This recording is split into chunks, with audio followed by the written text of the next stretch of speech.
Chào mọi người, rất vui được gặp lại mọi người trong video của mình.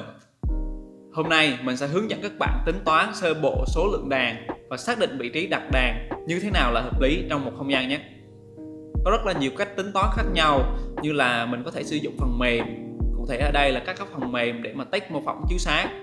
Một số phần mềm mà có thể sử dụng để mà mình tách ánh sáng đó là Dialux, Lucicon, Visual Lighting. Đối với một số người thì việc lựa chọn đàn và bố trí đàn dựa trên kinh nghiệm của bản thân mình. Vậy thì làm sao để mà mình không cần học một phần mềm mới, hay là bản thân mình vẫn chưa có kinh nghiệm thực tế mà vẫn có thể tính toán, lựa chọn đàn và bố trí đàn hợp lý? Thì mình hãy cùng tìm hiểu cách đó trong video này nhé. Trong cái video trước mình đã chia sẻ một số cái kiến thức căn bản về ánh sáng cũng như là những cái lưu ý khi mà thiết kế chiếu sáng. Nếu các bạn quan tâm thì có thể xem ở link mình để dưới phần mô tả nhé. Tất nhiên video đó sẽ liên quan mật thiết đến video này. Đầu tiên, chúng ta sẽ tìm hiểu sơ lược về các loại đàn và thông số của nó nhé. Dựa trên nguyên lý hoạt động thì chúng ta chia làm 3 loại đàn. Đó là đàn nóng sáng, đàn phóng điện và đàn LED. Đàn nóng sáng là dạng đàn phát sáng khi được đốt nóng, phần điện năng chuyển hóa thành nhiệt năng và cuối cùng là quang năng. Đàn sợi đốt là đại diện cho dòng đàn này, gồm là đàn sợi đốt thường và sợi đốt có phần bổ sung lượng khí halogen. Đàn phóng điện là dạng đàn có cơ chế phóng điện hồ quang khi chiếu sáng. Các dòng đàn chính bao gồm là đàn huỳnh quang, đàn cao áp thủy ngân, đàn natri và đàn halogen kim loại. Đàn LED có phần diode phát quang. Nếu một chiều điện chạy qua, phần điện năng sẽ chuyển hóa thành quang năng. Nếu các bạn tìm hiểu chuyên sâu về ánh sáng hoặc là thiết kế chiếu sáng thì chúng ta sẽ có rất là nhiều cái thông số để mà quan tâm. Nào là năng lượng sáng, quang thông, cường độ sáng, độ chói, độ rọi, hệ số chiếu sáng, mật độ năng lượng, nào là quang hiệu rồi hệ số quang hiệu, hay là cả về công suất các thứ. Thì theo mình chúng ta nên tập trung vào một số cái thông số chính, đó là công suất đàn này, điện áp, quang thông hay còn gọi là công suất sáng, màu sắc đàn, kích thước của đàn, quang hiệu và đặc biệt đó là độ rọi. Mình lấy ví dụ ở đây là bóng đèn LED build rồi 15W. Chúng ta sẽ có những cái thông số sau. Thứ nhất là công suất, thì cái công suất này càng lớn thì cái lượng điện tiêu thụ càng nhiều. Tiếp tục là đến điện áp. Điện áp này nó sẽ dựa trên cái việc là cái đường dây điện ở đó nó có điện áp bao nhiêu thì cái đàn này nó sẽ sáng. Mạng lưới điện của Việt Nam mình đó là sẽ sử dụng cái điện áp là 220V. Còn đối với những cái nước khác, người ta có thể sử dụng cái điện áp thấp hơn, ví dụ như là 110V. Tiếp đến là quang thông. Quang thông sẽ cho chúng ta biết được là cái lượng ánh sáng phát ra từ cái đàn này nó mạnh hay là yếu. Đối với quang thông này mà càng lớn thì cái đàn mình càng sáng. Về màu sắc ánh sáng thì cái màu sắc ánh sáng này mình đã nêu rõ trong video trước rồi. Thì cái màu sắc ánh sáng nó sẽ tính theo độ K. Cái nhiệt độ màu nó càng thấp thì cho chúng ta ánh sáng vàng, và cái nhiệt độ này nó ở mức cao thì nó sẽ cho chúng ta ánh sáng trắng hoặc là ánh sáng xanh. Tiếp đến là một cái thông số nữa là kích thước đàn. Mình sẽ biết được cái đàn này to hay nhỏ để mình ứng dụng được cái kích thước này vào trong cái việc thiết kế trong không gian nội thất của mình. Một cái nguồn sáng nó sẽ có một cái quang thông nhất định, và cái đàn này nó phát sáng ra thì nó sẽ tạo ra một cái cường độ sáng nhất định. Thì đối với cái nguồn sáng này, khi mà chiếu tới một cái bề mặt và nó cho phép chúng ta nhìn thấy cái bề mặt đó, thì cái thông số quyết định được cái việc mà chúng ta nhìn thấy cái bề mặt đó là ở cái độ rọi. Hiểu một cách đơn giản, thiết kế chiếu sáng sẽ là thiết kế cái độ rọi để làm sao mắt mình có thể nhìn thấy được mọi vật một cách rõ ràng, và cái độ rọi này nó sẽ phù hợp với từng cái việc khác nhau. Giống như là việc mình đọc sách sẽ có một cái độ rọi khác, hoặc là mình ăn uống mình sẽ có một cái độ rọi phù hợp. Vậy cái độ rọi nó sẽ bằng số lượng quang thông trên một cái đơn vị diện tích. Ở đây công thức sẽ là độ rọi sẽ bằng quang thông chia cho diện tích. Quang thông sẽ có đơn vị là lumen và diện tích ở đây sẽ là diện tích mét vuông. Đơn vị của độ rọi là lumen trên mét vuông hoặc là led. Vậy làm sao để chúng ta xác định được độ rọi của một không gian bất kỳ? Chúng ta có thể sử dụng các tiêu chuẩn về độ rọi chiếu sáng. Cụ thể ở đây là mình sẽ sử dụng tiêu chuẩn quốc gia về phần chiếu sáng nơi làm việc, và chúng ta có thể xem ở bảng các chỉ tiêu độ rọi. Ví dụ như là phòng y tế nó sẽ cần có độ rọi là 500 led, phòng tập thể dục là 300 led. Thì đối với những cái độ rọi tiêu chuẩn này mình sẽ áp dụng vào trong cái công thức tính toán để mình có thể chọn lựa đàn và đưa ra được cái số lượng đàn trong không gian đó.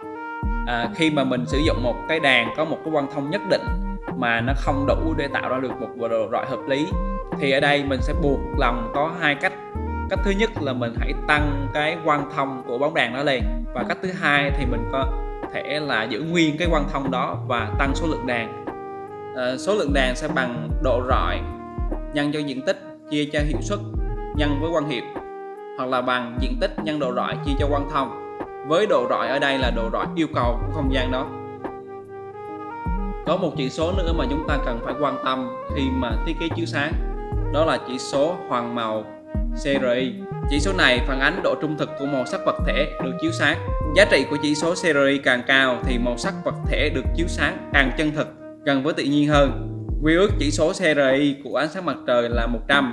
Các nguồn sáng tương tự ánh sáng mặt trời có chỉ số CRI 100 là đèn sợi đốt hoặc là đèn halogen.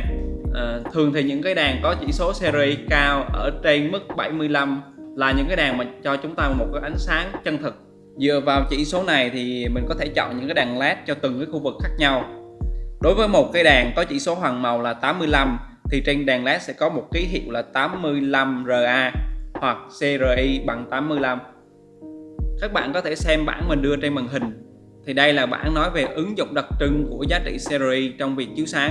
Thì đối với các loại đèn có CRI trên 90 thì cái loại đèn này thường được sử dụng trong những nơi có cần độ chính xác cực kỳ cao về màu sắc. Ví dụ như là khu kiểm tra chất lượng bản in, các studio, khu pha chế màu sơn. Hoặc là đối với CRI nó dao động từ 20 đến 40 thì ứng dụng của nó là chiếu sáng những không gian chỉ cần chiếu sáng là được và không hề quan tâm đến độ sai lệch về màu sắc. Ok, vậy là mình đã đi qua một số cái nội dung về lý thuyết. Thì bây giờ mình sẽ hướng dẫn các bạn tính toán cái số lượng đèn trong một không gian nhé. Hiện tại mình đang có một cái phòng có diện tích khoảng 15 m², độ rộng là 3 m và độ dài là 5 m. Trong không gian này mình sẽ có cái lối đi vào là ở đây. Chỗ này là cái giường và có hai cái táp đầu giường. Bên phải là có một cái dãy cửa sổ. Bên trái là một cái tủ âm tường. Bước đầu tiên đối với việc lựa chọn cái số lượng đèn để bố trí trong một không gian thì chúng ta phải biết được là độ rọi tiêu chuẩn của không gian này là bao nhiêu. Sau khi mình tìm hiểu và tra tiêu chuẩn thì mình biết được là đối với một cái không gian phòng ngủ thì cần một cái độ rọi dao động từ 150 đến 300 lux. Bước tiếp theo là mình sẽ chọn cái loại đèn mà mình nghĩ là mình sẽ bố trí trong cái không gian này. Ở đây mình sẽ chọn cái loại đèn là đèn LED âm trần downlight 119W của Rạng Đông. Với cái loại đèn này thì chúng ta hãy tập trung vào cái quang thông và nhiệt độ màu. Thì trong không gian này là không gian phòng ngủ, thành ra là mình sẽ chọn một cái nhiệt độ màu nó tạo cái độ ấm cho không gian này. Mình sẽ chọn cái nhiệt độ màu là 3000 độ K. Tương ứng với cái nhiệt độ màu là 3000 độ K thì quang thông của nó là 630 lumen. Thì trong cái không gian phòng ngủ này, vì bên trái của mình đang có một cái tủ âm tường, thành ra là mình sẽ không có tính toán chiếu sáng cho toàn bộ diện tích của phòng này. Mình sẽ tính toán cái chiếu sáng cho cái không gian phong thủy này thôi. Mình sẽ bắt đầu sử dụng cái công thức tính toán cái số lượng đèn ở phần nội dung trước mình đã nêu trong cái video này.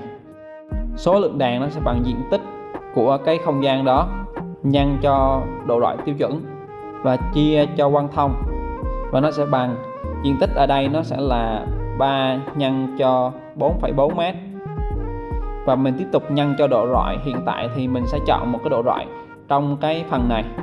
Thì cụ thể ở đây mình sẽ chọn cái độ rọi là 200 lux và mình chia cho cái quang thông. Cụ thể ở đây là 630 và kết quả của mình sẽ bằng 4,19. Thì mình sẽ làm tròn cái số này. Một là mình sẽ lấy lên là 5, hai là mình sẽ lấy xuống là 4. Thì đối với cái độ rọi tiêu chuẩn nằm trong dãy từ 150 đến 300 lux thì mình sẽ chọn cái số lượng đèn là 4. Thì đối với cái số lượng đèn trong một không gian thì chúng ta nên chọn cái số lượng đèn đó là một cái số chẵn để mình có thể dễ dàng bố trí cái vị trí đèn. Vậy kết quả cuối cùng của mình là đối với căn phòng này mình cần một cái độ rọi tiêu chuẩn là 200 lux. Mình sẽ chọn 4 cái đèn LED âm trần downlight 119W là nó sẽ đủ chiếu sáng trong cái không gian này. Chúng ta có thể sử dụng công thức đó, hoặc là chúng ta sẽ sử dụng một cách khác. Chúng ta sẽ sử dụng những cái công cụ tính toán đã có sẵn. Ví dụ như là mình sẽ sử dụng một cái công cụ của bên trang web là Rạng Đông. Thì trong phần Rạng Đông thì sẽ có cái chỗ phần hỗ trợ. Các bạn sẽ tìm thấy được là công cụ tính toán chiếu sáng. Mình có thể nhập cái kích thước của không gian của mình. Ví dụ đây là mình sẽ nhập cái kích thước chiều dài của không gian của mình là 4.4. chiều rộng là 3 m, chiều cao ở đây sẽ là 3 m, và mình chọn lợn trần ở đây là trần thạch cao. Độ rọi yêu cầu ở đây là mình sẽ chọn là 200 lít, và mình sẽ lựa chọn cái loại đàn mà mình nghĩ là mình sẽ sử dụng. Cụ thể ở đây là mình sẽ chọn cái loại đàn LED downlight 110 9W. Thì các bạn có thể thấy được là hiện tại đối với độ rọi yêu cầu là 200 lít thì mình cần 5 cái đàn. Nhưng mà khi hồi nãy mình tính toán á, thì mình đang biết được là cái độ rọi tiêu chuẩn nó rơi vào tầm khoảng 150 đến 300 lít. Thành ra là mình có thể thay đổi. Ở đây mình có thể đổi thành 190 hoặc là đổi thành 180. Thì các bạn thấy là đối với độ rọi yêu cầu là 180 thì số lượng đàn của mình là 4. Thì đối với cái độ rọi yêu cầu của mình nằm trong khoảng 150 đến 300 thì chúng ta sẽ có thể chọn là 4 đàn hoặc là chúng ta chọn 5 đàn. Thì đối với không gian này thì mình sẽ chọn cái số lượng đàn là 4. Thì đây là một cách khác mà mình nghĩ là các bạn nên sử dụng. Thì thay vì mình phải đi tính tay thì mình có thể sử dụng cái công cụ này để tính toán cái số lượng đàn, và nó đã cho phép chúng ta chọn những cái loại đàn phù hợp rồi. Ví dụ như là đàn LED downlight này mình có thể thay đổi cái cường độ đàn. Ví dụ như là mình đang thấy 4 đàn thì nó khá là ít đàn, thì mình có thể giảm cái đàn LED downlight này xuống một cái cường độ thấp hơn. Ở đây là mình sẽ nhìn vào cái thông số hiệu suất này, mình sẽ giảm cái hiệu suất xuống, thì các bạn sẽ thấy được là cái số lượng đàn mình bắt đầu tăng lên, hiệu suất của cái đàn. Hoặc là nếu các bạn thấy cái số lượng đàn của bạn nhiều rồi á, ví dụ mình đang thấy nếu mà sử dụng đàn LED downlight 119W thì cái số lượng đàn mình nhiều quá, thì mình có thể tăng lên cái đàn downlight là 12W. Thì các bạn có thể thấy được là mình đang sử dụng khoảng 3 đàn là đủ. Vậy là mình vừa hướng dẫn các bạn tính được cái số lượng đàn trong một không gian rồi. Thì bây giờ mình sẽ hướng dẫn các bạn bố trí cái vị trí đàn một cách đơn giản nhất nhé. Trong việc bố trí đàn thì chúng ta sẽ có một cái quy tắc. Đối với việc bố trí một cái dãy đàn cùng một phương, khoảng cách của cái đàn là x, thì khoảng cách của cái đàn đầu tiên và cái đàn cuối cùng trong cái phương đó cách so với cái tường sẽ là x/2. Tương tự đối với phương còn lại, khoảng cách giữa hai cái đàn là y, thì khoảng cách của cái đàn đầu tiên và cái đàn cuối cùng của cái phương đó sẽ là y/2. Đầu tiên là mình sẽ xác định cái chiều dài và chiều rộng của cái không gian của mình. Mình đang có cái chiều dài của nó là 4,4 m và chiều rộng đang là 3 m. Thì đối với cái không gian phòng ngủ này mình sẽ bố trí 4 cái đàn ở trong cái không gian này. Ví dụ như là mình đang vẽ 4 cái đàn như thế này đi, thì theo cái quy tắc đó thì mình sẽ có được là cái khoảng cách của hai cái đàn nó sẽ là x, thì khoảng cách từ cái đàn đến tường nó sẽ là x/2. Tương tự, khoảng cách giữa hai cái đàn theo phương còn lại là y, thì khoảng cách giữa đàn gần tường nó sẽ là y/2. Mình có thể suy ra được là x sẽ bằng 2,2 m và x/2 sẽ bằng 1,1 m. Và mình có thể suy ra tiếp được là y sẽ bằng 1,5 m và y/2 sẽ bằng 0,75 m. Và chúng ta sẽ có được cái vị trí đàn như hình. Ok, vậy là mình đã hướng dẫn các bạn tính toán được cái số lượng đàn và cách bố trí đàn trong một không gian rồi. Thì mong rằng cái video này hữu ích đến các bạn. Hãy nhớ like, share và đăng ký kênh của mình nhé. Tạm biệt.